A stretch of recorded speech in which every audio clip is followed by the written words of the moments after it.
The stench of hot tallow and wilted roses seeped through the narrow arrow slit of Sansa's chamber, drifting over silk hangings dyed twilight blue. She had come to loathe that scent. It clung to King's Landing like a fug of false celebration, masking the deeper, rancid rubble reek of a city always half on fire. Tonight it mingled with the salt of distant sea breezes and with her own nervous sweat, so fine she could feel it purling beneath her bodice. She pressed her palms against the window ledge, cool marble under trembling fingers, and listened. Below, the red keep breathed like a slumbering beast.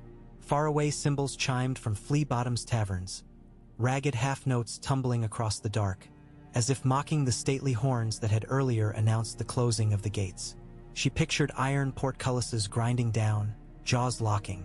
Trapped, her mind whispered, but no, not forever. Not tonight. A hand's breadth above the western parapet, the moon sailed thin and sharp, a hunter's crescent. Its ghost light traced the crenellations of Maegor's holdfast in dull silver, like cold embroidery on black velvet. Sansa counted those silent battlements the way a benighted sailor might count the stars. 6, 7, 8, until her breath steadied. Every night for moons she had performed the same ritual, mapping guards, torches, patrol routes with quiet devotion. Yet the fear still flurried in her chest each time, as if a startled bird were beating there. She forced her gaze to the winding path that coiled down toward the godswood. The elms cast spidery shadows that shifted whenever a lantern carrier passed. Those lanterns moved on a rhythm. 2 heartbeats pause at the fork, 3 at the broken gargoyle, then onward to the chapel arch. She had timed them by reciting the opening lines of Florian and Jonquil. A maiden fair, and a knight forlorn. It took 6 lines for the lantern to vanish beyond the sept's blind corner. And tonight, during that brief dark, she would pass. Her throat ached with longing for Winterfell, so vivid it felt like pain. She tried to imagine snow instead of drought-dried roses, the bite of north wind rather than this damp, perfumed warmth. But she feared the memory would break her resolve. Better to think of nothing but footsteps, shadows, timing. Behind her, the door creaked. She spun, skirts whispering, and saw Ser Dantos Hollard's pale face peering round the jam like a frightened rabbit. His cheeks were blotched crimson with wine, but his eyes, red-rimmed, desperate, were sober enough tonight. "My lady," he hissed, voice scarcely above the rustle of rushes underfoot. "It is time. The fool's bells have rung." He raised his wrist, and the tiny beaten tin bells sewn to his motley sleeve tinkled softly, the signal he had promised. Her pulse leapt, but outwardly she inclined her head as if attending morning prayer.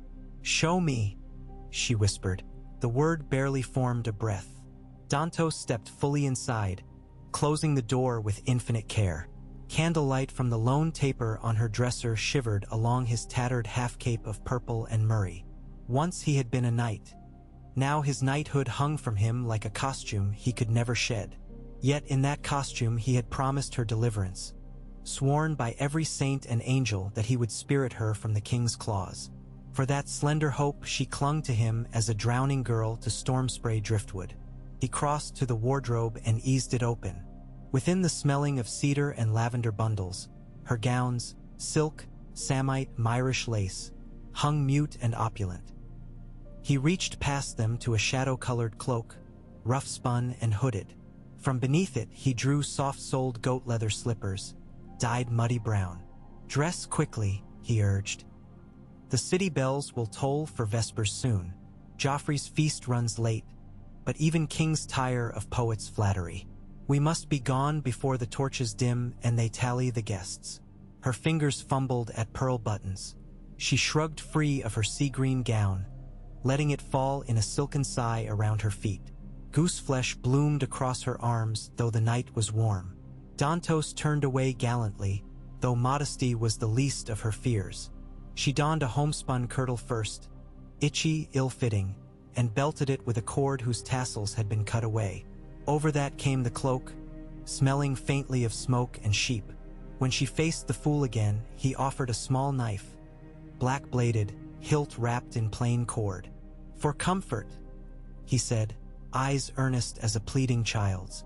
Better a lady clutch steel than dread alone. She slipped it into the belt, the weight unfamiliar yet oddly steadying. Then she drew the hood low, and Sansa Stark vanished. In her place stood a nameless girl, pale as dawn mist. Dantos cracked the door. The hall outside lay empty, its sconces burning low. Carpets muffled their passage as they stole along corridors Sansa had once paced in bright daylight, escorted by septas and singers.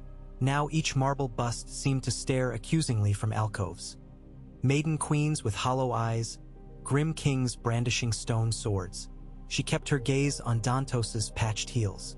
At the spiral stair, he paused to listen. Only the sigh of night air breathing through arrow slits disturbed the hush. They descended. On the first landing, a trio of guards stood chatting, helms under arms. Their laughter rang like cymbals. Sansa's pulse thundered. But the guards, squires by their voices, were deep in debate over tourney wagers and spared not a glance for two common folk in shadow. Dantos quickened his pace. Down and down they wound, past arched windows where torchlight licked the glass. Once, distant fanfare drifted up, a flourish of trumpets heralding some new course at the royal feast. Sansa imagined golden chalices brimming with wine, Joffrey's cruel grin gleaming as he gloated over yet another jest at Tyrion's expense. Let him laugh. Let him never see me again. They reached a narrow postern long disused save by scrubbing girls. Rust filmed its hinges. Dantos pushed. It groaned like a sorrowing soul before yielding. Cool air rushed in, laced with the brine of Blackwater Bay. Beyond stretched a snaking path lit only by starlight and by the memory of moonlit stones Sansa had studied each eve from her window. They slipped outside. Night enveloped them, thick and intimate. Crickets sang in the grass, their steady chorus masking footfalls. Somewhere a gull cried. Sansa kept to the left of the path where ivy overgrew the wall. Her slippers whispered through dew-damp leaves. At the fork, a broken gargoyle crouched atop a pedestal, jaw cracked clean away. Dantos paused exactly where he had always paused in her rehearsed imaginings. He raised a hand, wait. Lanterns approached, bobbing amber among trees. 2 gold cloaks on patrol. Sansa's lungs froze. She pressed herself against the ivy, breath silent. She counted Florian's lines. A maiden fair of face so pale, the lanterns drifted past like fireflies and were swallowed by darkness. Dantos grasped her wrist and hurried on. At the Godswood Gate, iron rails sprawled with moon-whitened vine. The fool produced a key from his sleeve. Metal kissed metal, a small click, the loudest sound in the world, and the gate yawned. Inside, silence ruled. Maples rustled overhead, casting nets of silver shade across a carpet of fallen leaves. The weirwood, ancient and bone-white, towered at the clearing's heart, its red sap eyes glimmering in the gloom. Sansa dared not pray. Prayers belonged to childhood, to safety. Yet she bowed her head to those blood-red leaves all the same, as if begging silent leave to pass. Beyond the tree, a sally door opened on a hidden stair descending to the outer bailey. But tonight, a different path awaited. One she had traced on bits of stolen parchment until ink smudged under tears. Dantos led her round the perimeter wall to a crumbling postern barely wider than a man's shoulders. 2 stones removed near ground level formed a secret exit. The opening gaped like a wound. Through there, Dantos murmured, you'll find Black Betha waiting on the river. He wiped his brow. Sweat shone like pearls on his cheeks. Lord Peter arranged it all. Coin for the guards, silence for the oarsmen. He says we must reach the Fingers before the new moon. Little Finger. The name tasted of iron and intrigue. Peter Baelish had courted her trust with honeyed tongue and cryptic promises, whispering of homes far from Lannister claws. But trust was a luxury she could not weigh tonight. There was only forward. Come with me, she said suddenly, surprising herself. She did not want to walk into that dark alone. Dantos's smile wavered, brave yet broken. I must return, sweet dove. To linger would cast suspicion on us both. But I will follow soon as all is safe. He pressed her fingers. Remember, Florian will always find his jonquil. Come war, winter, or storm. Tears pricked her eyelids. She blinked them away. "Thank you, sir." She meant to say fool, but the word felt wrong. Fool he might don, but tonight he was knight again. She knelt, slipping through the narrow hole. Cool earth brushed her palms. Stones scraped her cloak. When she straightened on the other side, wind off the black water stung her cheeks. Dantos's face peered through. His bells chimed a soft farewell, and then his shadow withdrew. Stones ground back into place, sealing the breach. Sansa stood alone beneath the vast night sky. The river gleamed black-silver below, winding east like a ribbon cast by unseen giants. Lights of anchored ships dotted the water, amber sparks adrift upon obsidian glass. One of them must be the Black Betha, a trader's cog, swift of hull. She would know it by the lantern hung thrice upon the stern, Dantos had said. 3 lanterns, burning blue. Clutching her cloak, she followed a goat path down the rocky bluff, stones skittering underfoot. Each step took her farther from everything she had been, Lady Sansa, betrothed to kings, captive of queens, and toward some uncharted self not yet born. Fear nipped at her heels, but hope glimmered ahead like those 3 blue lights. Halfway down, a sudden trumpet blast split the quiet, shrill, panicked, echoing off the bay. Another followed. Then a cacophony of bells erupted from the city walls, clanging like madmen's laughter. Her heart seized. The wedding feast. Something had happened, but she could not turn back. She would not. She broke into a run. Loose stones rolled. She stumbled, caught herself on hands and knees. Pain flared, but she scrambled onward until coarse grasses brushed her shins and the river's smell, taro, tidal rot, filled her lungs. Ahead, jetties jutted like crooked fingers. She spotted a ship low in the water, lanterns strung triple at the stern, their flames tinged strangely blue. A gangway led to the deck. No sentry waited. She dashed forward, breath ragged. Her slippers thudded on planks. Shadows stirred. 2 oarsmen rose from barrels, each cloaked in drab gray. One carried a hooded lamp. The other clutched a coil of rope, their eyes fixed on her. "Little bird," said a soft voice behind. She whirled. Peter Baelish stepped from the shadows near the mainsail, as if conjured from the darkness itself. His beard was still neatly trimmed, his smile precise, but moonlight made his gray-green eyes pale as ghost water. "You flew sooner than I'd planned," he murmured, and offered a slender, gloved hand. "No matter. Come, before chaos catches its breath." She hesitated only an instant. Somewhere above, bells still clanged. Screams might soon follow. She placed her fingers in his. He guided her to a small cabin under the quarterdeck. Lanternlight revealed a bunk strewn with blankets, a tilted table, ink and parchment laid ready. A tray held bread, cheese, a flask of watered wine. Simple fare, yet to her it seemed a feast. Peter closed the door. "Rest. Dawn will find us beyond the lion's jaws." He brushed a stray auburn curl from her brow. "You are safe now, Sansa. Safe." The word rang fragile, like glass in her ears. She sat on the bunk only when he'd gone, back pressed to timber wall, knife still at her belt.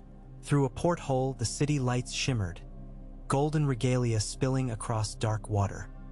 She watched them waver, splinter, finally recede as the Black Betha's sail unfurled and the oars dipped, biting into the river's skin. King's Landing faded into distance, a candle snuffed by wind. Yet her mind's eye still saw the red keep towering, and heard its bells screaming. She did not know then that those bells tolled for a king choking on poisoned wine, that chaos reared rampant in the throne room, that suspicion would hunt her name like a starving hound. She felt only the ship's gentle sway, and in that motion, the first tremor of freedom. Sansa Stark closed her eyes. Somewhere beyond the black horizon lay whatever life awaited a girl who had fled before the purple petals fell. The story of that girl, that woman, had begun, not with a clash of swords nor a dragon's roar, but with the quiet whisper of oars and the battered courage of a fool. She breathed, and felt the river carry her into night. The Black Betha's wake frothed moon-white behind her, a ragged ribbon fraying under the pull of the tide, and Sansa watched it through the round porthole until the spray blurred the glass and all of King's Landing. Its red walls, its crooked towers, its bells still shrieking in the dark, was devoured by distance. Only then did she unclench her hands. A faint tremor lingered between knuckles, as though the city's clamor had lodged inside her bones. She drew the cloak tighter, breathed the ship's breath of tar and pitch and damp oak, and listened to the timbers creak around her like old men whispering of storms long gone. Time aboard a vessel flowed differently, unmoored from September bells and courtly trumpets. It measured itself instead in the swings of a lantern, the sigh of oars dipping, the curt orders of the boatswain. Within that rhythm Sansa felt herself becoming something else. Less lady, more shape of shadow and soft footfall, a girl remade in the hush between heartbeats. Yet memory tugged. Every jolt of the hull against river chop echoed a courtroom's gavel in her ears. Guilty, guilty, guilty, though she had done nothing but dream of home. A knock, a single measured tap, stirred her. The cabin door opened, and Peter Baelish entered carrying a silver ewer and 2 goblets. He set them on the tilted table with careful grace, as though stage setting for a play only he could see. "I thought my lady might be thirsty," he said. The lantern at his shoulder painted soft gold along the line of his jaw, leaving his eyes in comfortable shade. River air can chap the throat. She stood because Winterfell's daughter should stand when a lord entered, even this lord. Propriety was armor against fear. "Thank you, my lord." "Peter," he corrected gently, pouring watered wine. "Here we may dispense with titles. They weigh us down worse than anchors." He offered a goblet. She accepted, fingers brushing his glove. Fine kitskin, no scent of sweat, only clove oil and the faintest tang of steel. The wine tasted of watered cherries. Cool relief slid to her stomach, though the pit of fear remained. Below, the oars ceased. The hush throbbed in her ears. She glanced to the ceiling, as if through planks she might see overshadowing shapes. A bridge, a sally port, a gallows scaffold raised in haste. "Your bells!" Her voice cracked, hushed yet urgent. "The city bells haven't stopped." Peter studied the wine's surface as though scrying futures. "They won't for hours yet. A king's death rings long." The goblet slipped. She caught it before a drop spilled. "King Joffrey, it seems the gods chose this night for justice." He sipped, lips curving with practiced subtlety. "Poison, they'll say, an exotic vintage of grief. The dwarf sits in irons. The queen mother howls for traitors' heads. Chaos, my sweetling, raw chaos, fills every corridor. And where chaos blooms, opportunity roots deep." Her breath snagged. Joffrey Baratheon, so long her terror, her bridegroom jailer, dead. The notion floated weightless, unbelievable as a maiden's dream of snow in Dorne. Then memory flashed. His smirk at Ned's fall, the sting of Ser Meryn's gauntlet, the silent voice inside her begging for vengeance, and a strange, guilty warmth blossomed in her chest. She tasted it like hot mulled wine and felt ashamed. "They'll blame me," she whispered. "I fled. They'll say I let them spin their tales." Peter inclined his head, watching her with those pale green eyes that never seemed fully lit. "A rumor can be shaped, directed. Soon the court will believe what serves them best. For now, distance is our finest cloak." He leaned closer, voice softening. "But to preserve that distance, we must become new souls." Sansa Stark vanished this night. In her stead, Elaine Stone shall be born. The new name felt cold, like boots too stiff to wear. "You're bastard." He smiled, clockwork wheels turning behind courteous lips. "My cherished natural daughter, yes. You've quarters waiting at the fingers.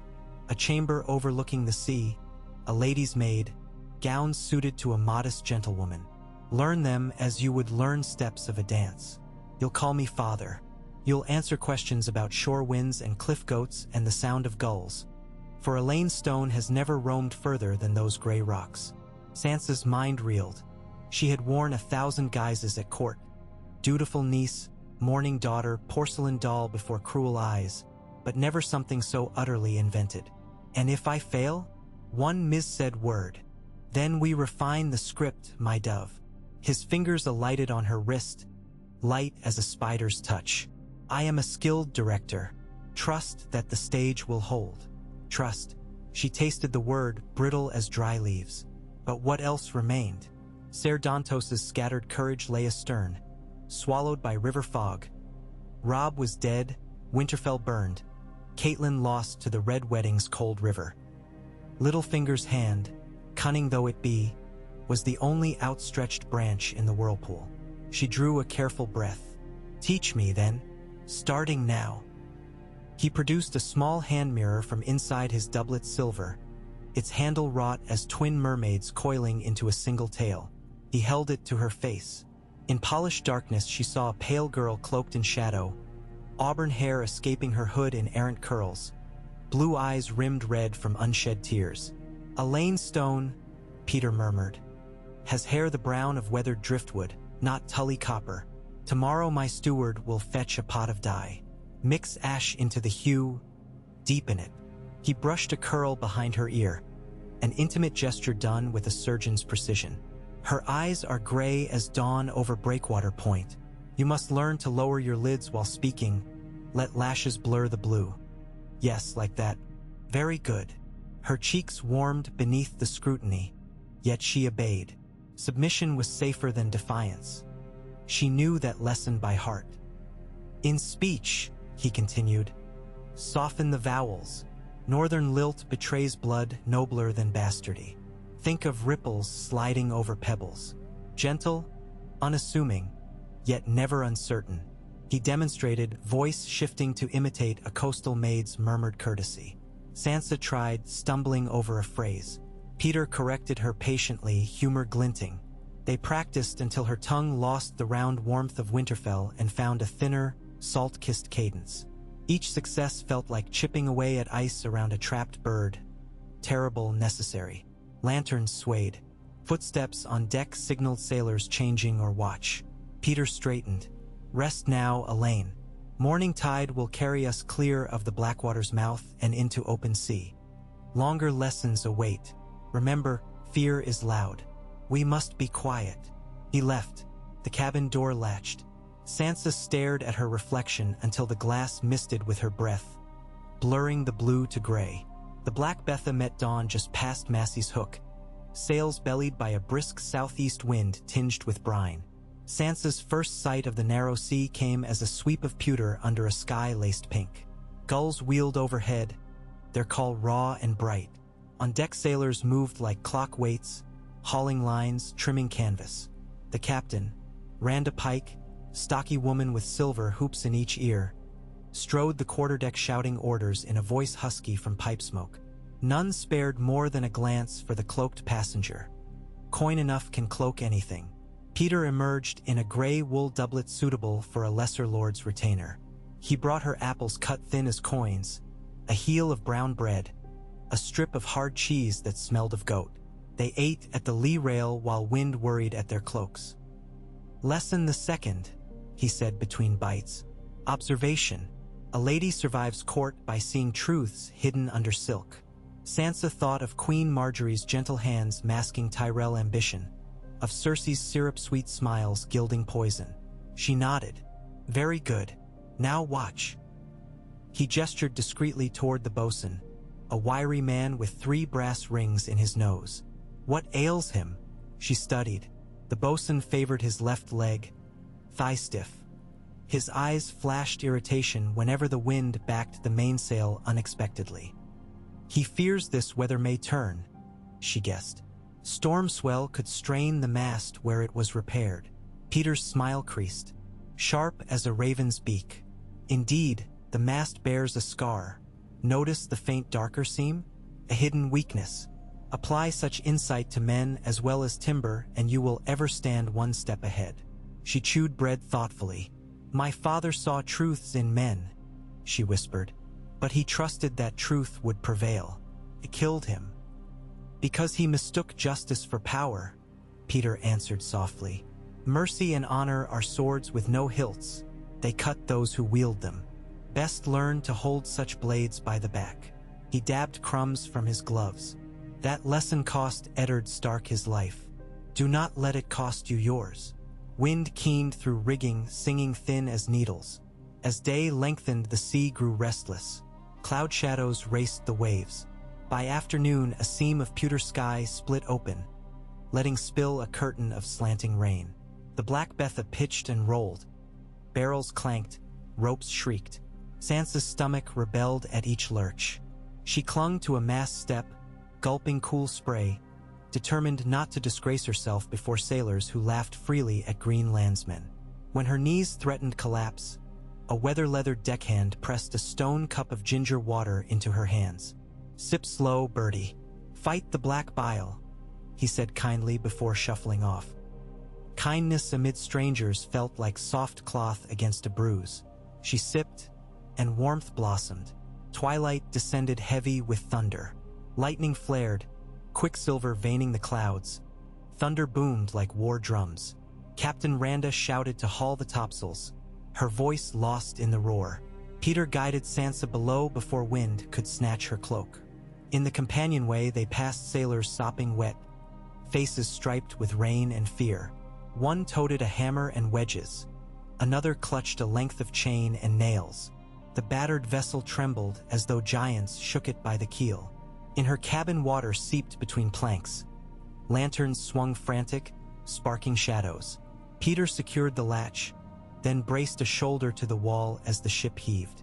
"Only a squall," he assured, though tension in his jaw belied calm. "Storms seldom last past one tide. Sleep if you can." Sansa lay on the bunk fully clothed, knife under pillow. Every roll sounded like Winterfell's ancient gates groaning under siege. Every crash of wave like the crack of Ned Stark's head upon the steps. She shut her eyes. Somewhere above a sailor screamed, then cut off, whether by wind or wave she did not know. Dreams seized her. In them she walked a corridor of mirrors, each pane reflecting a different self. Sansa the court lady in blue silk. Sansa kneeling in snow, packing castle turrets from powdery flakes. Sansa in Black Widow's weeds, crown of thorns upon her brow. Sansa, hair dyed dark, eyes gray, mouth full of salt. She pressed palms to glass seeking solidity, but each image shattered into water. She woke to stillness broken only by the slosh of wave against hull. Lantern burned low.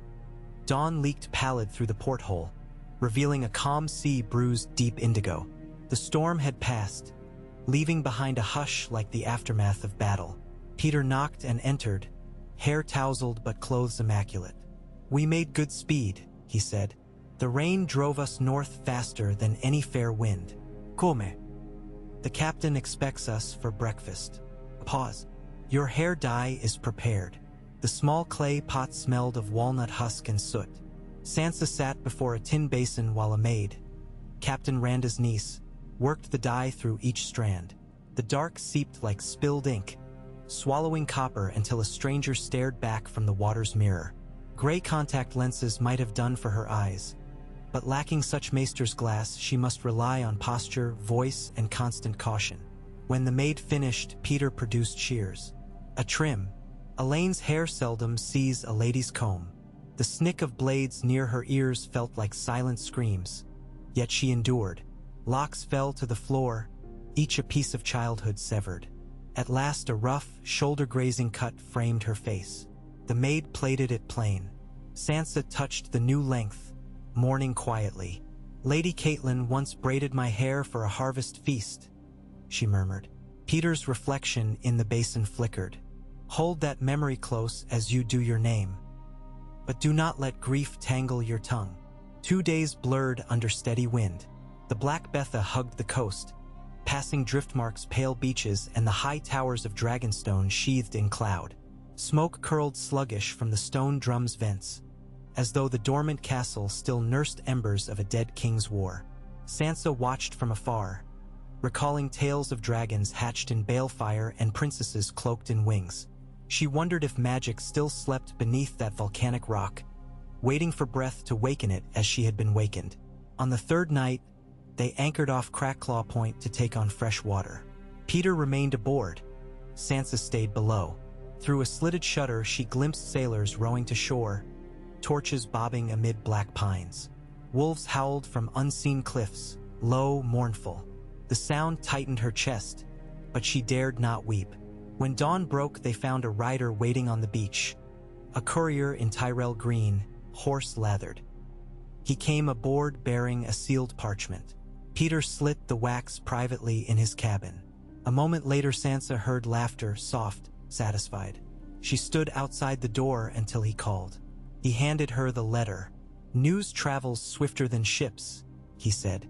Inside, in Marjorie's looping hand, the words unfurled like petals. "Little dove, fly true. The garden blooms freer now that a thorn has wilted. Beware spiders, they spin anew." Sansa traced the ink, heart hammering. Queen Marjorie, no, now Queen Widow, had risked much sending this. Beneath court smiles, the Tyrell rose still held hidden blades. But for once those blades were not pointed at her. Peter folded the parchment, tossed it into the brazier where flame licked it to ash. "Clever girl, our Rose. She will blossom in this chaos. Mark me. Will she protect my brother's wife?" Sansa ventured, thinking of poor Jane Poole still trapped by lies. Peter's eyes glinted. "A queen protects only what profits her. Remember that." Gulltown's harbor opened like a gray mouth fringed with cranes and masts. Lesser cogs, Pentoshi merchantmen, and squat fisher skiffs jostled for pier space. Above on the hillside, the high hall of House Grafton rose white-walled, its battlements pennoned by gull banners snapping in sea wind. The smell of brine mingled with tar, fish guts, and baking bread wafting from waterfront ovens. Sansa remained cloaked, hood low, as they disembarked. Peter guided her along the quay to a discreet warehouse dock where a covered cart awaited, 2 dun geldings hitched. The driver wore Baelish livery, a mockingbird in flight. He touched cap as they approached. The road north hugged cliffs. On one side, sheer drop to crashing surf. On the other, slopes of heather and wind-stunted pine. Sansa, jostled on straw-padded bench, studied each bend. Memory of the King's Road returned, crowded with caravans, lively with song and trade. This path felt wilder, narrower, as though seldom used by travelers who carried more than secrets. At midday they passed a hamlet. Stone huts thatched with sod, children chasing a goat across muddy yard. A rough wooden post near the well bore a nailed parchment curling in wind. Curious, Sansa asked the driver to slow. She slid down, heart thumping. The parchment was a proclamation bearing the crowned stag sigil. She read, "Wanted for the foul murder of His Grace Joffrey of houses Baratheon and Lannister. Sansa Stark, formerly betrothed to the king. Traitor, conspirator, fugitive. Reward, 100,000 gold dragons, dead or alive." Her legs swayed. Portrait sketched in charcoal showed her face as she had been. Copper hair, high brow, sad eyes. Beside it, smaller Tyrion Lannister's twisted profile. 2 names bound forever by accusation. Peter stood behind her silent. When she turned, he met her gaze without surprise. "The lioness wastes no time. They'll hunt me," she breathed. "They will try." He plucked the parchment free, folded it into his sleeve. "Gold draws many, yet fear of crossing crown draws more. Keep your hood. Walk as a lane." As they rode on, Sansa pressed fingers to shorn hair, feeling each gust of wind like a hunter's breath at her nape. For days from Gulltown, the fingers at last reared into view, a barren stretch of stony peninsulas clawing the narrow sea. Jagged cliffs jutted into slate water. Sparse grasses clung stubborn to cracks where seabirds nested. Ruins of an ancient watchtower crowned the highest crag, toppled stones lying like bleached whale bones. Baelishes keep perched lower, a modest hall of gray timber and weather-worn stone surrounded by low curtain walls. Smoke curled from its chimneys, a thin strand signaling hearth fires within. As they approached, servants in plain cloaks hurried to unlatch the gate. Inside the courtyard, a gnarled apple tree leaned against sea wind, its last few green fruits clinging like memories of summer. Stables lined one wall. A small sept stood across, door carved with 7-pointed star. The scent of hay and salt damp filled the air. A steward named Lothier Brune, broad-shouldered, pock-marked, eyes keen, greeted Peter with a warrior's clasp. All secure, my lord. Tapestries hung, silver locked. He turned to Sansa. Welcome, lady. He caught Peter's glance. Elaine. Rooms prepared up the stair to the left. Sansa thanked him, voice low, careful to shape vowels like ripple over pebbles. Her chamber overlooked a narrow inlet where waves smashed forever against rocks, sending plumes skyward. Inside, furnishings were simple. A featherbed draped in dark wool, a sea-green carpet, a wardrobe smelling of cedar. On a small table lay a comb of polished driftwood and a brooch shaped as a seagull in flight. She removed her cloak. The mirror above the washstand reflected brown hair, gray eyes, unfamiliar. She spoke aloud. Elaine Stone. The name hovered, foreign yet inevitable. Again. Father, shall I fetch water? Softer. Father. The gale outside drowned her voice. A knock, and the maester entered. Old, stooped, chain glinting, smell of parchment. He bowed. I am Maester Coleman, my lady. Lord Peter bids you welcome. His smile was kind, the corners of his eyes webbed with compass lines. He passed her a slim leather-bound book. For your enjoyment, the Jade Compendium, Tales of the Summer Sea. He said you are fond of histories. That night she opened the book by candlelight but read not a word. Instead she listened to wind exploring the eaves and wondered whether, somewhere beyond the horizon's curve, a direwolf still prowled snowbound forests calling her name. The thought cut sharp enough to bleed, and tears slid unbidden, marking pages with salt. She closed the book. Days settled into pattern. Dawn lesson in accounts with Maester Coleman, tallies of grain, wool, smoked fish. Afternoon walks along the cliff path accompanied by a maid and Lothier Brune trailing at discreet distance. Evenings at hearth listening to Peter recount court whispers ferried by ravens. Sansa learned to speak of goat diseases and coastal taxes, to mend nets with fisherwives, to taste the breeze and name storms by smell. Yet within she hoarded memories of father's laugh, of Arya's scowl, of Robb riding gray wind across green grass. Those memories she sealed like candles in glass so wind could not snuff them. One crisp dawn Peter summoned her to the solar. He stood before a map strewn with tokens, silver stags, bronze falcons, painted stones. A raven sat on the sill, message tube empty, black eyes bright. Lisa Aaron sends word, he said, lightly stroking the bird's back. My bride-to-be grows impatient. She bids us make haste to the Eyrie, where snow still kisses the courtyard. A marriage long delayed will lend legitimacy to Elaine's birth. The sooner, the safer. Her pulse quickened. The Vale of Arryn, her mother's sister's realm, stood distant, high in the clouds, defended by the bloody gate, the impassable climb, and the Noin. If accusations reached those peaks, they would scatter like birds before a gale. Yet rumors might still climb. We leave on the morrow, Peter continued. Travel light. The mountain road is no place for wardrobes. He dismissed her with a smile. That evening she walked the cliff path alone but for dragonflies humming among sea thrift. Below, foamy water hammered caves as ceaselessly as Lannister heralds hammered doors for answers. She closed her eyes, letting wind lift hair now brown as wet sand, and tried to imagine a future where she could breathe without dread.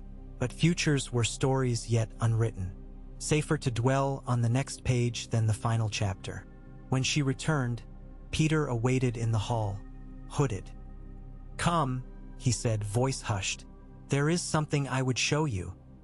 He led her beyond the kitchens to a locked door she had been told led only to cellars. Down a winding stair they descended into cool darkness. He carried a taper. Its glow revealed shelves lined with casks, crates, rolled carpets.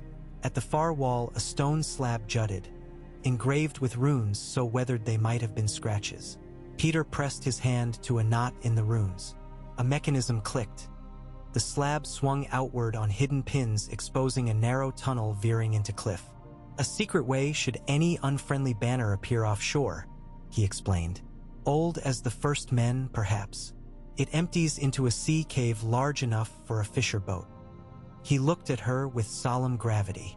Remember this path, Elaine. Though I shield you with every art I know, storms may yet breach the keep. If I say the word Merling, you go. Follow this tunnel. Wait in the cave for me or Lothier. The revelation chilled her. But knowledge was power and power safety. She memorized the crags, the turnings, the smell of wet stone. As they returned up the stair, Peter paused. You have done well, he said quietly. Cersei's spies would not know you for the pretty bird they once caged. Soon you will soar above them all. She met his gaze, searching for sincerity amid calculation. I only wish to live, she answered. And so you shall. But living is seldom passive. Sometimes we must shape our cage into a blade. He touched her cheek. Parental? Possessive? She could not tell and left her at the upper landing. They departed before sunrise. A litter awaited for Sansa, but she chose a stout Garin, having grown weary of confinement. She rode behind Peter along the cliff track where wind howled like wolves denied entry. Lothier Brune and 6 armsmen followed, cloaks snapping. The road of mountain and sky zigzagged through pine glens, over torrent-carved gorges spanned by stone arches older than memory. Waterfalls hissed into misty depths. Eagles circled high eyries. On the second night, they reached the inn at the crossroads, but not the famous crossroads near the Trident, rather a lesser namesake perched above a roaring whitewater. There, cloaked travelers huddled round a hearth, swapping tales of riots in King's Landing, of mummers hung as assassins, of a queen gone mad with grief. Sansa sat in a shadowed corner, hood fixed. One traitor spoke of the dwarf's trial by combat, blustering that no Sellsword would champion a kinslayer. Another claimed the sand snakes rode north for vengeance. Each word felt like an arrow loosed in the dark. She kept her head bowed. Peter listened, expression unreadable.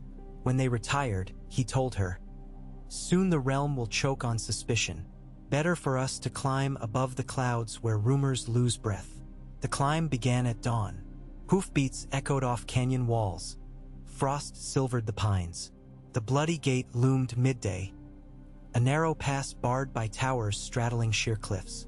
Knights of the Vale guarded it, sky-blue cloaks fluttering.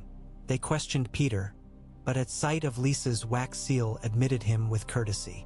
On the far side the high road snaked upward, treacherous with loose shale. Garins plodded sure-footed, yet one armsman's horse slipped, tumbling into fog-shrouded void. Sansa heard the distant crack of bone on stone and clasped reins until knuckles blanched. Higher still, the air thinned, tasting of snow and starlight. Twilight stole color from the world, leaving only slate and silver. At Skye, a way castle perched on precipice, they left mounts for sure-footed mules. From there the zigzag climbed so steep she feared to look down. When at last moonlight revealed the alabaster towers of the Eyrie floating on cloud sea, Sansa felt awe burn away her dread. Here even Lannister claws could not reach. Portcullises rose. Servants with lanterns escorted them across the span of stone into a courtyard awash in snowmelt. The night air pierced like needles. Lysa Arryn herself descended marble steps, a fur-lined mantle fluttering about her narrow shoulders. Her gaze lit first on Peter, softened to gratitude, and then slid to Sansa, sharp as winter sunlight on glass. "So this is your Elaine," she said, lips curving. "Come, child, let me look." Fingers cold as frost lifted Sansa's chin, turned her face to lamplight. Pretty, even in brown. The Lady of the Eyrie studied her a heartbeat longer than courtesy required, then smiled brightly. "You must be weary. Tomorrow we shall speak at leisure." Sansa bobbed a curtsy, murmuring, "Yes, Aunt Lysa." Catching herself too late, her mistake glinted in Lysa's eyes, but Peter interposed smoothly. "My beloved, the girl only marvels at your beauty, dazzled into forgetfulness of protocol. A day's rest will cure her." Lysa laughed, a brittle sound like icicles breaking. "Very well, rest then. But remember, here at the Eyrie, secrets echo off every stone. Better to sing true than be overheard in discord. She turned, furs swirling, beckoning Peter with finger crooked. He followed like a cat after cream, leaving Sansa to the hush of snowfall and the unblinking stare of stone eagles mounted along the parapet. A maid led her through archways ere moonlight pooled on marble floors, up a stair spiraling towards star-strewn sky. Her chamber looked north across a gulf of nothingness to distant peaks where aurora's glow pulsed faint emerald. Inside, a brazier glowed but could not chase the chill from stones.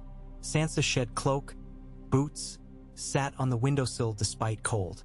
She watched vapor frost her breath and thought how life had become a series of ascents. From king's captive to fugitive seafarer, from tide-lashed cliffs to these impossible heights. She was weightless now, a bird in cloud, yet prisons can be built of sky no less than stone. Somewhere below, Peter whispered promises of marriage into Lisa's eager ear. Bastard's birth, a wedding feast, new alliances, they were pieces on his board. She too was a piece, though he called her daughter. Better a practiced piece than a powerless pawn, she told herself. Remember this path, Elaine. If I say Merling, you go. The secret tunnel, the sea cave, the mountain passes. Escape within escape. She pressed hand to stomach where fear coiled, but behind the fear lay an ember of something harder. Will. No more chessmen. One day she would tilt the board. Snow flurried across the window, and in the swirl she imagined pale direwolves racing, howling for the girl who bore their blood. She whispered back, a vow carried on breath that crystallized and vanished. I am coming home. Beyond the glass the night listened, silent and deep, and kept her secret. Morning unfurled over the eyrie in pale ribbons, staining the snowscape rose gold. Sansa woke to silence so profound she could hear her own pulse, a steady drum beneath feather blankets. She lay a moment gathering courage before sliding from the warm nest into the sharp bite of alpine chill. Frost filmed the window panes. Her breath feathered them further as she peered out upon cloud seas lit by newborn sun. Peaks jutted like islands through the mist, their slopes incandescent. Beyond, an endless blue vaulted the sky with unsullied clarity that made her eyes water.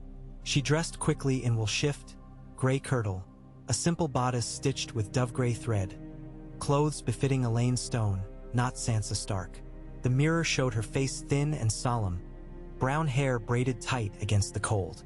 She pressed fingertips to her eyelids, whispering the new name thrice, letting its cadence settle into marrow. In the gallery outside, flames leapt within iron braziers wrought as talons clasping spheres. Their heat could not banish the draft that prowled the airy corridors. Maester Coleman waited by a small round table spread with cheese, oatcakes, and mulled wine. His chain glimmered in dawn light, links of iron, lead, electrum. "Good morrow, my lady," he greeted, voice scratchy yet warm. A letter arrived by rook at first light. He extended a parchment sealed in blue wax bearing a crescent moon. She broke it cautiously. Beneath neat script flowed Lisa's hand, brisk and officious. Elaine, attend the High Hall at peak sun for an audience with Lord Robert. Bring your finest manners. The boy grows restless and craves new company. Lady Lisa. Sansa read it twice, feeling tension coil anew. Sweet Robin, her sickly cousin, was rumored prone to fits, coddled by paranoias. She must charm him, Peter had said.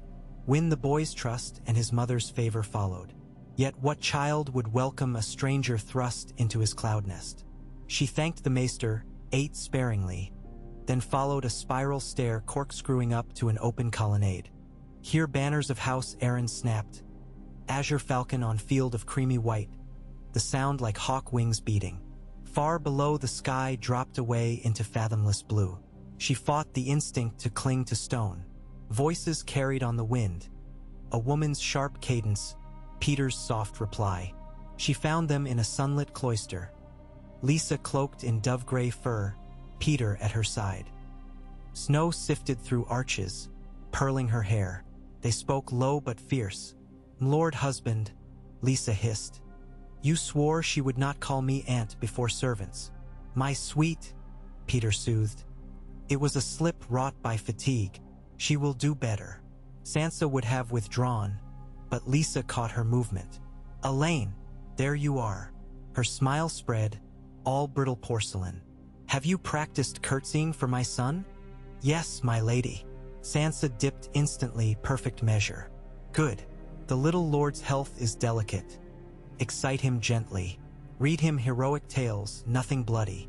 Lisa's gaze darted, quick as a sparrow. And remind him who keeps him safe on his mountain. I will be careful, Sansa murmured. Peter offered his arm. I shall escort Elaine to the solar, dulcify any lingering nerves. Lisa's eyes lingered too long.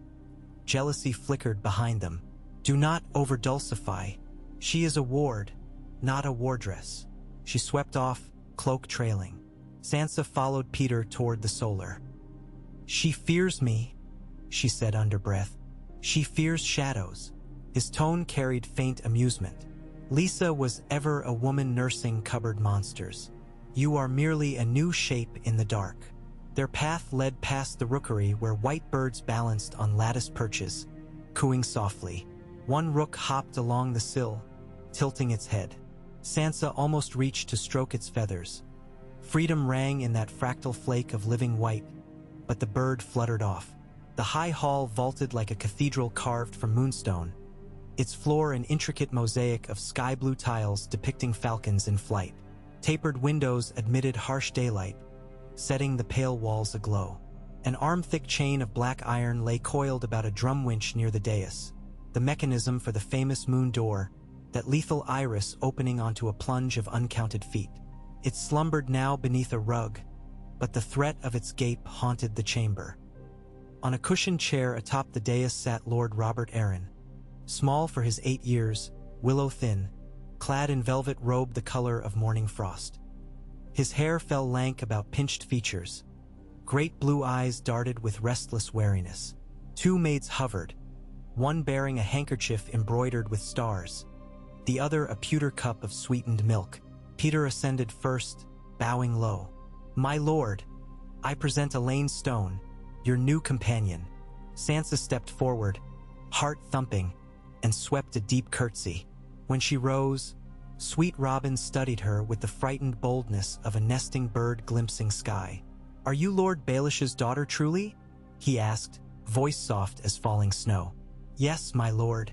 I was raised upon the fingers, but long wished to look upon the fabled Eyrie. He blinked. It is high, very high. Sometimes the wind howls like giants. I like giants, she said, recalling old Nan's tales. They stamp footprints that become valleys. His eyes widened. Mother says giants grind our bones. Only if we anger them, she answered carefully. Wise lords treat giants kindly, and giants guard them in turn. This seemed revelation. He sipped milk, thinking, will you read to me of giants? Gladly. She produced a slim volume from her sleeve, the Jade Compendium. Settling on a kneeler beside him, she began a tale of distant Carcosa where walking mountains thundered across illumined plains. Robert leaned, transfixed. Each time thunderous steps shook the Carcosan earth, she tapped the mosaic softly. He mirrored her, tiny raps. Lisa watched from behind a pillar, expression torn between suspicion and relief. When she closed the book, Robert clapped, breathless. Again tomorrow. You honor me, she said. Lisa emerged, seizing Robert's shoulders. Enough excitement. To your chamber. He obeyed with meek nod. As maids escorted him out, Lisa turned to Sansa. You have a gift with children, yet the compliment felt edged. Lady Lisa, Peter interposed. Elaine's presence is boon, a sisterly influence for the little lord. Lisa's gaze fled to the black chain coiled by the moon door lever. A shiver crossed her. Yes, boon. She brushed invisible lint from her sleeve. Peter, walk with me. They departed in hushed conversation. Sansa exhaled, realizing her shoulders ached from tension. The empty hall stretched around her. She studied the chain, its links cold black against the blue tile. One tug could unmake a life. Night in the Eyrie spread like ink, constellations blazing unmarred by hearth smoke. Sansa lay awake listening to the great keep's pulses. The whistle of wind in Merlin's, the faint creak of iron braces, Sweet Robin's distant wails muffled by stone and nursemaids' croons. She thought of herself as a thread woven into sprawling tapestry. At the moment the shuttle clicked elsewhere, nodding warlords and widowed queens. Soon, tugging a single thread might reshape the pattern. A soft scratch at her door dragged her from thought. She rose, knife in hand. "Who?" "It's me, Peter." She cracked the door. He stood cloaked, eyes lamplit. "Walk with me, quietly." They traversed a servant's corridor floored with rushes, torches guttering. At a juncture he produced keys and unlocked a wooden door bound in iron. Inside lay a small armory. Ringmail shirts, short bows, quivers of broad-headed arrows. He selected one bow, strung it deftly. "A gift for the little lord," he said. "Archery may strengthen his arms and distract his fretful mind. But he'll take lessons only if Elaine praises his draw." She nodded slowly.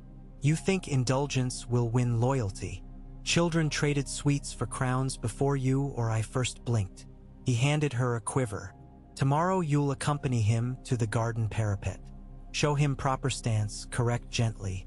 When he looses an arrow even halfway true, applaud." The calculation chilled her, but she agreed. Survival rested on such small manipulations. He lingered, regard lingering on her face. "You've grown accomplished at curtains and cues." "I listen," she said, voice low. "Every whisper shapes the play, you once told me." He smiled with paternal pride. Then fingertips brushed a lock of her hair, lingering. "You remind me of your mother when first I loved her." She stepped back, uneasy. "Lady Lisa watches. And I watch Lady Lisa." His voice turned silk-coated steel. "Do not fear her. She trusts me past caution." "Should she?" Sansa asked, surprising herself. Peter's laugh was soft. "Trust is a coin minted of need. We all spend it." He stowed the bow in her hands and departed. Dawn brought rare stillness. Wind muted under veils of fine snow. The garden parapet served as practice yard. A long stone terrace fenced by low merlined wall, flowerbeds lain fallow under frost. Sweet Robin arrived swaddled in furs, a nurse clutching his sleeve. Sansa greeted him with a bow and presented the bow. His eyes glimmered with amazement, quickly shadowed by doubt. "It looks heavy." "Not with proper footing," she assured, demonstrating. Positioning his boots shoulder width, she guided his small hands to grip firm but gentle. He trembled, both from cold and nerves. She told him a secret. "Imagine the target is a bad dream. Each arrow sends the dream away." He liked that. On his third attempt, the arrow grazed the target's rim. Nursemaids gasped. Sansa clapped fervently. Robert's laughter pealed, high and joyous. He loosed until his arms shook. When he tired, she praised every strike, even the ones that buried shafts in snow. From a high window, Lisa watched, arms folded. Peter beside her, hand on her back, whispered something that eased her frown into a thin smile. Later, Robert insisted she dine with him in the Solar of Birds, a glass-walled room where doves nested among rafters. They shared stewed apples and soft cheese. He spoke of spinning sky-cell guardians and mountain dwarfs that danced on cliff edges. She listened, weaving gentle questions that led him from terror to curiosity. When he grew flushed with excitement, she offered a calming tale of Wind, the mare who climbed cloud stairs. Thus days rolled. Lessons by hearth, archery on parapet, gentle stories at dusk. Each evening Peter commended her. Each dawn Lisa eyed her with mixed gratitude and unease. The brittle harmony held, but Sansa sensed fractures whispering beneath. One afternoon, a raven brought word that Lord Tywin Lannister had dispatched envoys north and south to comb every holdfast for the fugitive traitor. A man named Ser Shadrich the Mad Mouse sought passage into the Vale, offering Casterly Rock's weight in gold for Sansa Stark. Peter read the letter aloud in his solar, voice calm. "Gold incites daring," he mused, "but the Vale's passes are snow-choked. Only a mouse could squeeze through." "Will he?" Sansa asked. "Likely." The Mad Mouse is persistent. He folded the letter. We must redirect suspicion. Give the hunters another scent. He tapped the desk. A Stark girl was seen in Gulltown boarding a Bravosi trader bound east. Word will spread. When he looked up, cunning glimmered. Yet caution demands we keep our bolt holes unbarred. He drew a rolled parchment, a map of the Ares underways. Learn these routes. Should someone ascend the Giant's Lance without my bidding, you and young Robert must retreat through the Serpent Stair to Snowgate. From there mules await. My lord father, she corrected him softly. Shouldn't Robert's mother know this? Laughter edged his reply. Sweetling, Lisa's courage flees at the breath of peril. Better she imagine safety than test it. The dismissal sat heavy, but Sansa memorized the map. She repeated the path in whispers that night until stone mortar felt etched upon her tongue. Near Moon's Turn, Peter's wedding approached with haste that left servants buzzing like bees in thaw. Seamstresses arrived bearing bolts of satin and silver lace. Lisa demanded a gown sewn overnight. Her maids pricked fingers bloody under her urgency. Sansa helped piece ribbons, her skill with Winterfell's looms now put to feverish use. The bride-to-be flitted between rapture and terror, praising Peter's devotion one moment and railing against imagined slight the next. On the eve of the ceremony, snow fell so thick it hushed the castle. In Sansa's chamber, a candle guttered as she laced Lisa's sleeping shift. The older woman gripped her wrist suddenly. Peter cares for you, she hissed, eyes glassy with unshed tears. Too much. Do not tempt him. I would never, Sansa began, startled. Swear it. Swear on the mother's mercy. Sansa swallowed. I swear. Truth enough, for desire was far from her. Only survival burned. Lisa released her, sinking back onto pillows. Snowflakes drifted beyond the window, silent witnesses. The wedding ceremony took place in the high hall before the heart tree woodcarving liberated from the Old Fingers September. The air smelled of pine sap and molten beeswax. Only a modest retinue attended. Maester Coleman, a septon carried up the Giant's Lance bundled in sables. A cluster of Vale Knights loyal more to House Aaron's gold than Baelish ambition. Peter wore somber steel blue velvet, mockingbird pin of black pearl jet at his throat. Lisa's gown shimmered silver white, mantle trimmed in marten fur.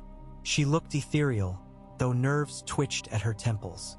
Vows spoken, cloaks traded, the septon bound hands with a ribbon of sky silk.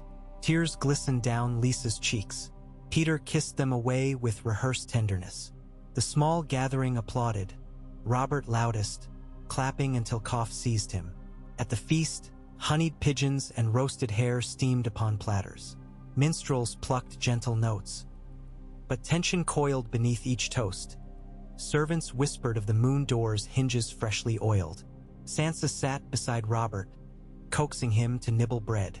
Toward evening's close, cups drained, Lisa rose unsteadily. A bedding, she declared. Knights chuckled, but none moved. The Ares chill and Lisa's widowhood cast shadow on body tradition. Peter stood, smiling. My lady wife and I crave only prayer this night. Bless us instead with song. Relief rippled. Minstrels launched into a ballad of Jonquil's tears. As the notes floated, Peter's gaze sought Sansa's. He nodded once. Gratitude or reminder, she could not tell. Night deepened. Wind scoured slate roofs. Corridors lay silent save the hush of servants clearing platters. Sansa escorted Robert to his chamber, reading him a gentle chapter of giants until his breath slowed in slumber. She tucked quilts, doused the candle, and stepped into the corridor. Peter stood waiting unmoving as a shadow. Walk, he whispered. She followed down lantern-lit hall to the scrying balcony overlooking the abyss. Snow eddied like ghosts. Below, torch dots told of sentries pacing sky cells. His breath misted. The realm's pieces shuffle. In King's Landing, Tywin seeks a scapegoat. Cersei sharpens claws. Marjorie seeds alliances. Here, I grow roots. He placed hand on balustrade. Robert will name me protector, Lisa regent. And you, my flower, will grow into the Vale's secret strength. What would you have me do? The chill cut, but curiosity burned. Nurture the boy. Guide him toward manhood enough to hold the veil, but weak enough to need counsel. A fine balance. His eyes gleamed. One day, perhaps, a Stark returns to Winterfell with Knights of the Vale at her back. Hope flared, dangerous bright. Winterfell. Dreams can be bargained. He touched her cheek, cool glove against skin. But caution. Lisa's jealousy is as deep as this chasm. Feed her faith in your devotion, or she may open a door beneath your feet. His fingers lifted her chin. Remember our word. Merling, she said. Good. He turned and disappeared into snow, cloak merging with dark. Sansa stood alone above clouds, heart thudding. She pictured the moon door yawning, endless air rushing. Resolve steeled. She would weave her own nets unseen. Storms pressed outside for 3 days, burying ledges in white. Inside, tensions thawed to petty quarrels. Lisa scolded maids for creased linens. Robert refused to eat turnip stew. Kitchen cats vanished, later found huddled in the rookery where warmth lingered. Sansa glided between frictions, smoothing feathers, presented as dutiful foster daughter. On the 4th day, horns sounded at the snow gate. A party sought audience, claiming letters of passage from hosts of runestone. The path cleared, chain lifts groaned, and into the airy rode 3 men. Ser Lyn Corbray, stern and hawk-nosed. Ser Shadrich of the Mad Mouse, little finger-tall mustache bristling. And a maester with scroll satchel. Sansa glimpsed them through a colonnade. Ser Shadrich's gaze swept the courtyard, predator alertness. Her hood muffled her pulse. She retreated to find Peter. He conversed with Coleman in the rookery. At her warning, his mouth curved. The mouse sniffs cheese indeed. What will you do? Feed him. Peter penned a quick note, stamped wax. He summoned a steward. Escort our guests to Hearth Hall. Serve mulled red and venison. Tell Ser Shadrich I'll speak come dawn. By then, word will arrive that the Stark girl fled across the narrow sea on a Lyseni cog. Let's see if his pockets outrun his appetite. Sansa ventured. What if he doubts? Then we offer him coin to hunt a phantom elsewhere. A shrug. A mercenary's loyalty bends to purse heft. But purses change hands. So they do. All the more reason to mind your edges. He tapped her chin. Stay from those nights. Keep Robert's bowing practice indoors. That night, a quarrel erupted in the newlywed bedchamber. Voices soared through corridors. Lisa's shrill accusations, Peter's calm retorts, shattering glass. Sansa pressed ear to door but caught only fragments. Your whispered little bird. I won't be cast aside. The past is ashes, my love. Before footfalls. Approached and she fled. Later, in her room, a secret knock. Peter slipped in, eyes cold fire. Fear not, but tomorrow lessen your time with Robert until things cool. He turned to go, paused. Remember your mother's poise. Lisa lacks it. Do not mirror her. He vanished as quietly. Sleep eluded Sansa. She sat at the window until dawn bled across peaks. Snow glittered, pure and indifferent. She whispered names. Arya, Bran, Rickon, Jon. Wolf names lost in wind. Tides shifted again 2 days later. A raven brought tidings. Tywin Lannister dead of sudden seizure in privy. The Lion of the Rock silenced. Realm's keystone cracked. Peter gathered Lisa, Robert, and the Vale Lords in council chamber. Without Tywin, he pronounced, the Iron Throne's grip slackens. The Vale must choose. Retreat behind mountains or step onto the stage. Murmurs rose. Seban sa tampuet fingers on brasier rim. We've strength enough to hold but not invade. Peter's smile was subtle. Yet we may tilt the scales. Aid one claimant, reap gratitude later. Or remain aloof, hoard grain, watch others bleed. Lisa clutched Robert's hand. We stay safe, Peter. Promise me. Of course, my sweet. His voice soothed. Safety first. But information costs nothing. He dispatched ravens to Riverrun, to Sunspear, to Highgarden disguised as merchant gossip. Outside council, Sansa walked the gallery. Ser Shadrich emerged from shadow, bowing. Mistress Stone, is it? Heard you charm our little lord. His smile cut quick. In Gulltown they whisper I chase a certain wolf maid. Know anything of her? Her heart hammered slow, steady beats. She adopted coastal lilt. I know only the cliffs and goats of the fingers, Ser. Wolf maids sound fearsome. Fearsome indeed. His eyes searched her features too keenly. If you spy one, tell her the mouse means no harm.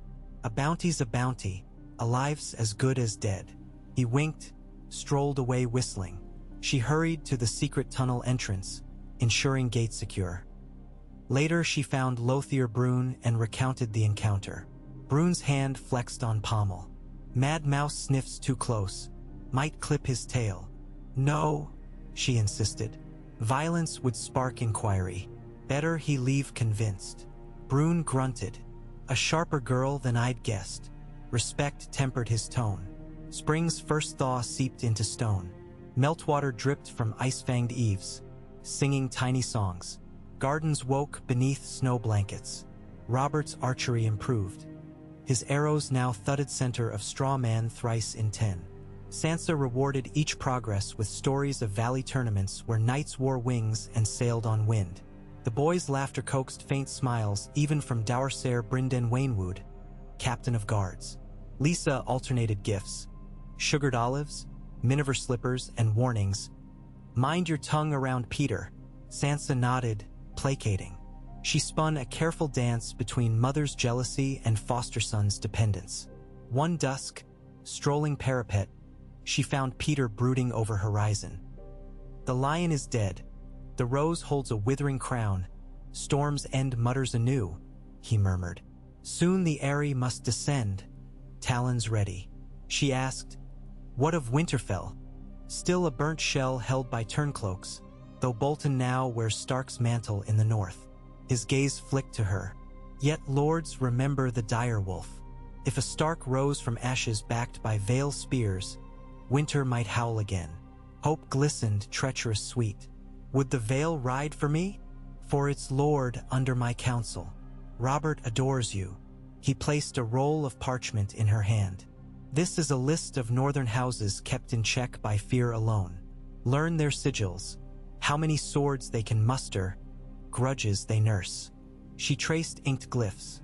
White Merman of Manderley, Flayed Man of Bolton, Umber Giant, Tall Pine of Serwyn. The names smelled of cold wind and pine resin. A tremor of purpose shivered through her. Before she mastered the list, calamity struck. On a bright afternoon, Lisa summoned Sansa alone to the high hall. The moon door rug had been drawn aside, chain lever exposed. Lisa paced, hair unkempt, eyes wild. Sing for me, she demanded without preface. Sing the song Peter taught you as girls. Sansa faltered. I don't know what song you mean, my lady. Lisa seized her wrist violently. Don't lie, spittle flecked. He loves you, as he loved your mother. You want him. No, please. You kissed him on the balcony. I saw. She dragged her toward the moon door. Wind moaned through cracks. Ice prickled Sansa's scalp. I am your niece, Sansa gasped, forgetting caution. Lisa froze, tears springing. You are Cat's daughter. But all I love is taken. She sobbed. I cannot lose Peter too. Sansa swallowed fear, softened voice. Aunt Lisa, you will never lose him. He married you. I am only a child under his protection. The chain rattled in Lisa's grip. She stared down the deep blue maw. Then footfalls, a rush. Peter burst in, followed by Lothier. Sweetling, what's happened? His tone dripped concern. Lisa pointed, trembling. She tried to steal you. Peter approached slowly. Elaine is but our ward. See how she trembles? Release her. Let us speak calmly. Tears streaming, Lisa loosened fingers. Sansa stepped back, chest heaving. Peter guided Lisa aside, murmuring love phrases. Sansa fled before the moon door could swallow more. Hours later, Peter found her in Rookery Stair, shivering. It is settled, he said quietly. Lisa understands. Sansa stared. She tried to kill me. She is fragile. Grief distorts. His voice soothing. Yet a shadow lurked. That night cries ripped the keep. Lisa's voice shrill, Peter's reply low. In her chamber Sansa pressed pillow to ears. Then silence sudden and absolute. Wind-battered shutters, nothing more. Come don, bells tolled. Maester Coleman announced Lady Lisa's tragic fall through the moon door. The latch had failed while she leaned to view the valley. Castle stirred with horror. Peter wore black, face carved in grief. Robert wept in Sansa's arms. She knew the truth. The moon door's latch obeyed hands, not wind. But words remained imprisoned behind her teeth. Survival demanded silence. She held Robert tight as he sobbed, feeling the chasm's cold breath brush her thoughts. A conclave of Vale lords gathered days later to debate regency. Peter, as grieving widower and protector designate, pleaded his case. Some tested him with barbed questions. Then young Robert, pale and shaking, clutched Sansa's hand and declared, "Lord Peter is my father now. Elaine says fathers keep sons safe." The boy's earnest plea cracked resistance. Voices acquiesced. Peter Baelish became Lord Protector. That eve, he sought Sansa, eyes glittering triumph and fatigue. "You pulled the linchpin, sweetling. I only comforted Robert, and in doing so bound the falcon to my fist." He regarded her. "With Lisa gone, you may remove the dull mask of bastardy. One day, soon perhaps, the lords will need their Stark." She met his gaze. "And if I refuse to be your puppet?" A pause, then a soft smile, respectful. "A puppet pulls her own strings once she masters the knots. Learn well, and the North may dance." He left her with that riddle. Spring days lengthened. Ser Shadrich departed muttering of phantom ships, coin heavier in his purse courtesy of Baelish coffers. Vale lords returned to fiefs, carrying tales of the steadfast Lady Elaine who calmed the fragile lord. Ravens whispered of the capital riven. Tyrion vanished, Cersei regent, Tyrell's plotting. The riverlands smoldered, Dorne stirred. High on the giant's lance, Sansa stood at a frost-rimmed parapet, archery bow in hand, Robert at her side. Below, world chaos churned, but here the sky spread immaculate. She took arrow, nocked, drew. In her mind, the target was the heart of winter, and her shot a vow. The arrow soared, spinning silver. It struck dead center, splitting Robert's earlier shaft. The boy shrieked delight. Echoes danced across peaks. Sansa smiled, lowering bow. Not yet a queen, not yet a wolf returned, but the mountains heard her. Somewhere, snow waited to shape Winterfell anew. She would carve her own valley footstep by step, arrow by arrow, thread by thread, until the tapestry bore her design. And when she descended these heights, she promised herself the North would know the name Sansa Stark once more, not as a maiden of songs, but as a mountain-forged woman carrying giants in her step.